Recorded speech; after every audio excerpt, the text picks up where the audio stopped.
பத்திரிகை உலகில் சக்கரவர்த்தியாக திகழ்ந்த அமரர்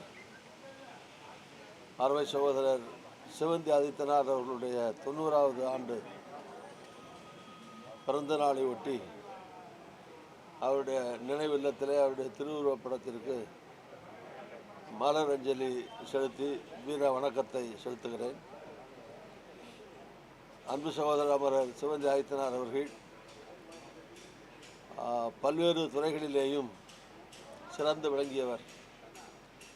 தோன்றி புகழோடு தோன்றுக அகத்திலார் தோன்றலில் தோன்றாமை நன்று என்ற வள்ளுவரின் வாக்குக்கொப்ப தோன்றிய துறைதோறும் புகழ்கொடி நாட்டியவர். பத்திரிகை உலகிலே மட்டுமின்றி ஆன்மீக துறையிலேயும் அருந்தொண்டு ஆற்றியவர்.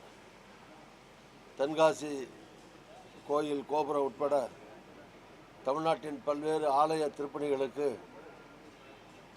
நன்கொடைகள் வழங்கியும் முன்னின்று நடத்தியும் ஆன்மீகத்திலே தலை சிறந்து விளங்கியவர்.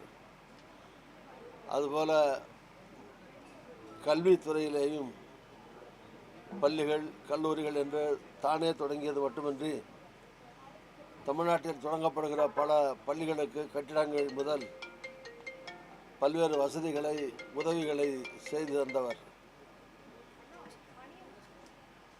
அதுபோல விளையாட்டுத் துறையிலேயும் உலக அளவிலே பல்வேறு சாதனைகள் படைத்தவர்.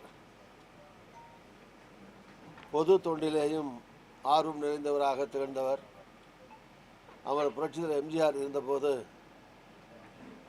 அவரை சென்னை மாநகரத்தினுடைய ஷரீஃபாக பதவியேற்க செய்து அந்த பதவியை அலங்கரிக்க செய்தார். இன்னும் சொல்ல போனால் புரட்சித்தலைவர் எம்ஜிஆர் அருமை சகோதரர் அமரர் சிவந்தி ஆதித்தனாருக்கு அமைச்சரே தர தயாராக இருந்தார். அவருடைய அமைச்சரவையிலே அமைச்சராக சேர்த்துக்கொள்ள அவர் விரும்பினார். நான் தான் போய் அவர்கிட்ட பேசினேன். ஆனால் அவர் அமைச்சரே வானான்ட்டார். அவர் அதுக்கு முன்னாடி தான் அவர் ஷரீஃபாவது இருக்கட்டும் அப்படின்னு சொல்லி அவர் எம்ஜிஆர் கட்டாயப்படுத்தி அவரை ஒத்துக்கிற சொன்னார். அது மாதிரி பதவிகளை விரும்பாமல் தான் உழைத்து அவருடைய தந்தையார் ஏற்படுத்திய அந்த சாம்ராஜ்யத்தில் பத்திரிகை உலகத்தில் தன்னுடைய சம்பாத்தியத்திலிருந்து பலருக்கும் பல்வேறு நிறுவனங்கள் அமைப்புகளுக்கும் துறைகளுக்கும் உதவிகள் வழங்கி ஒரு கொடைவள்ளல்களே ஒருவராக திகழ்ந்தவர். இப்படிப்பட்ட அமரர் சிவந்தி ஆதித்தனாருடைய புகழ் என்றென்றைக்கும் நிலைத்து நிற்கும். அவருடைய பெருமையும் புகழும் தமிழ் மக்களுடைய இதயங்களிலே எப்போதும் பசுமையாக நினைவிலே இருக்கும். அமரர் சிவந்தி ஆதித்தனார் அவருடைய புகழ் வாழ்க வாழ்க வாழ்க.